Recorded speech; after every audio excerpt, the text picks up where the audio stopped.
출애굽기 22장 16절에서 31절까지의 말씀입니다. 사람이 정혼하지 아니한 처녀를 꾀어 동침하였으면 빙패를 들여 아내로 삼을 것이요 만일 그 아비가 그로 그에게 주기를 거절하면 그는 처녀에게 빙패하는 일례로 돈을 낼지니라. 너는 무당을 살려두지 말지니라. 짐승과 행음하는 자는 반드시 죽일지니라. 여호와 외 다른 신에게 희생을 드리는 자는 멸할지니라. 너는 이방 나그네를 압제하지 말며 그들을 학대하지 말라. 너희도 애굽 땅에서 나그네에 이었었음이니라. 너는 과부나 고아를 해롭게 하지 말라.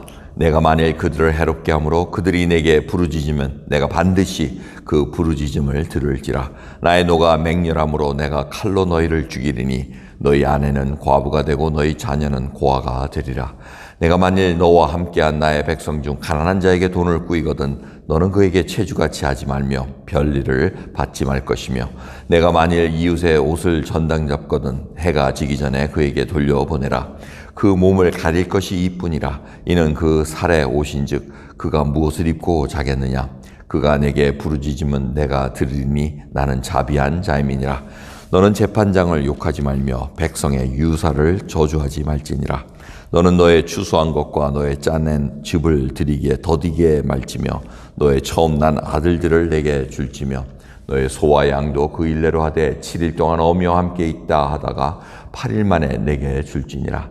너희는 내게 거룩한 사람이 될지니 들에서 짐승에게 찢긴 것에 고기를 먹지 말고 개에게 던질지니라. 아멘. 계속해서 시민법에 관한 법률을 말씀하고 계십니다.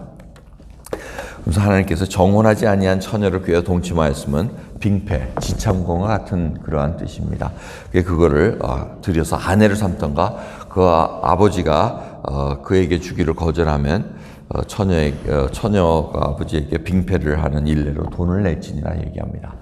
자, 이게 돈이 인볼브된 이유는 뭐냐면은 이 동침한다는 것은 바로 사랑과 언약의 기초에서 행하는 행동입니다. 그런데 이것을 꿰어가지고 뭐 무슨 일이 있어가지고 그렇게 된 일을 지금 딸과 같은 경우에는 옛날 이 문화에 의하면 하나의 재산으로 간주를 했습니다. 그러니까 재산에 피해를 입혔다는 겁니다. 피해를 입혔기 때문에 그걸 보상하는 개념이 들어와 있는 것을 우리가 볼 수가 있습니다. 아무튼 하나님께서는 이렇게 모든 것을 좀 서로 잘 해결될 수 있는 방안들을 내려주시는 것을 볼 수가 있습니다. 하지만 하나님을 거역하는 것은 그냥 일체를 봐주질 않습니다. 무당 살려두지 말라 그럽니다. 하나님 외에 다른 신을 섬기면서 이것이 무슨 신을 받았다 뭐 이래가지고 내림굿이라든가 뭐 이런 것을 통해 가지고 사람들을 미혹해 하고 하나님의 그 믿는 믿음에서 떠나게 하는 것들은 하나님께서 가차없이 그냥 멸하라고 말씀하십니다. 짐승과 행음하는 것, 소위 말하는 수반입니다. 이것도 옛날 애굽에서 행했던 그러한 제사 의식 중에 종교 의식 중에 하나였다고 얘기를 합니다. 근데 이것은 하나님의 창조 세계의 질서를 완전히 무너뜨리는 것입니다. 이러한 것들도 완전히 하나님께서 멸해버리라고 말씀하십니다. 다른 신에게 희생드리는 자도 멸할지니라 이렇게 얘기합니다. 이 얘기는 다 어디서 나오면 끝에 거룩한 사람이 될지니에 연결이 되고 있다는 것을 우리가 잊지 말아야 됩니다. 그러면서 과부나 고아를 해롭게 하지 말고 가난한 자를 압제하지 말고 그들이 갖고 있는 겉옷을 전당 잡혀가지고 밤새같이 갖고 있지 말고 그들이 추위에 떨어서 얼어 죽을 수도 있으니까 그게 가진 게 다고 그 사람들이 겉옷이라는 것은 이불과 똑같은 개념입니다. 그런 것들을 하지 말라는 얘기, 하나님의 자비하심을 베풀 수 있는 그러한 하나님의 백성들이 되라고 말씀을 하고 계십니다. 고아와 자녀, 고아부를 그렇게 압제하지 말고 없는 자들을 그렇게 멸시하지 말고 나그네 된 자를 멸시하지 말라고 얘기합니다. 그럼 하나님께서 싫어하시는 거 정말 우리들이 압니다. 이 나그네를 압제하는 거. 우리가 미국 땅에 살지만은 다 같이 나그네 됐던 자들이 마치 자기가 주인인 것처럼 살면서 go back to your home 이런 식으로 얘기하는 게 얼마나 참 가증스럽고 얼마나 악한 행위입니까? 그게 팽배해지면 문제가 심각해집니다. 이 사회가 그렇게 돼서는 안 되는데 사람들이 궁휼함을 잃고 자비함을 잃고 자기의 모습이 이렇다는 얘기입니다.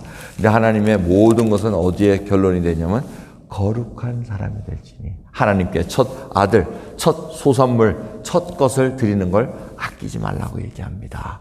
왜? 하나님께 속해 있다는 것입니다. 하나님께서 우리를 그렇게 살려주셨고 이스라엘 백성도 하나님께서 애굽에서 장자를 죽이시면서까지 이 살려낸 것들을 잊지 말라는 얘기입니다. 여러분, 우리가 그 기본, 근본을 잊어서는 안 됩니다. 우리는 죄인입니다. 마치 죄인이 의인이었던 양 착각하고 살았던 저희들입니다. 하나님의 은혜가 아니고선, 예수 그리스도의 은혜가 아니고선 우리가 하나님 앞에 의인으로 쓸 수가 없는데, 아바 아버지라 부를 수 없는데 그 은혜를 주셔서 살아가게 하신다는 겁니다. 그러한 자들에게 바라는 것이 무엇입니까? 하나님의 자비하심입니다. 하나님께서 우리에게 자비를, 긍휼을 베푸신 것처럼 다른 이에게도 그렇게 베풀라고 말씀을 하십니다. 거저받았으니 거저주라고 얘기하십니다. 정말 사랑을 가지고 이웃을 대하는 저희들의 눈이 열려지기를 소원합니다. 참으로 이 미국 땅에 살면서 처음 어려웠으나 지금 팬데믹을 지나면서 어려웠으나 지금 이제 백신이 개발돼서 맞고 있습니다. 근데 다른 또 지역에서는, 다른 나라에서는 이 백신이 없어가지고 그리고 있더라도 또 이렇게 인증받지 못한 것들이 있어가지고 그거를 거부하는 사례들이 많이 일어나고 있습니다. 이런 불공평한 것을 과연 믿는 백성들이 어떻게 해결해야 되는 것이 또 다음 태스크입니다. 그 다음에 이제 올 것을 어떻게 우리가 지혜롭게 할 수 있는가. 이걸 믿는 자들이 잘 사회 곳곳에서 정말 실력 있는 자가 돼서 하나님을 경외하는 자가 돼서 사회 곳곳에서 일어나야 됩니다. 믿는 자가 정치도 해야 됩니다. 믿는 자가 사회복지도 관여해야 됩니다. 믿는 자들이 행정에 들어가야 되고 믿는 자들이 이 사업가의 모든 것들을 잘 감당해야 됩니다. 그러한 부르심을 받은 자들이 게으름 풀지 않고 하나님 은혜 가운데 일을 잘 감당할 수 있는 그러한 일들 되기 원합니다. 그러기에 오늘 이 말씀을 가지고 다시 생각해 봅니다. 정말 저희들이 하나님의 은혜를 받은 자로서 하나님만을 경외하는, 우상을 금지하면서 우상 섬기지 않고 하나님 앞에 온전한 심령으로 드리고 있는가. 그리고 거룩한 자가 되어, 이 거룩함은 뭡니까? 어디서 나온다 그랬죠? 성령 강림으로 인해서 시작된 겁니다. 성령 충만함으로 인해서 우리들로 하여금 하나님이 바르시는 것은 거룩한 백성들이 되어 하나가 되어 세상으로 나가 복음을 전하는 그 사명을 감당하기 위함이라는 것입니다. 하나님께서 우리를 어디로 부르셨던 간에 궁극적인 것은 예수 그리스도를 드러내며 그 복음을 전하는 자로 쓰기 위함이라는 걸 잊지 마시면서 하나님의 부르심, 그 사명을 다시 한번 잘 깨닫고 살아가는 하루 되기를 소원합니다. 기도하겠습니다. 하나님 감사합니다. 오늘도 새벽에 주님 앞에 이 시간을 드릴 수 있는 것 감사드립니다. 주님께서 우리를 은혜로 베풀어 주셔서 구원을 베풀어 주셨나온데 그 구원 베풀어 주신 것을 통해서 무엇을 드러내기를 원하십니까? 나의 의가 아닙니다. 나의 명예와 나의 힘이 아니라 이제는 하나님께서 하셨다는 것을 드러낼 수 있고 밝히 증거할 수 있는 저희들로 인도해 주시옵소서. 그래야 거룩한 자들 되어 살아갈 수 있는 하나님의 능력 부어 주옵소서. 감사드리며 우리 예수 그리스도의 이름으로 기도드리옵나이다. 아멘.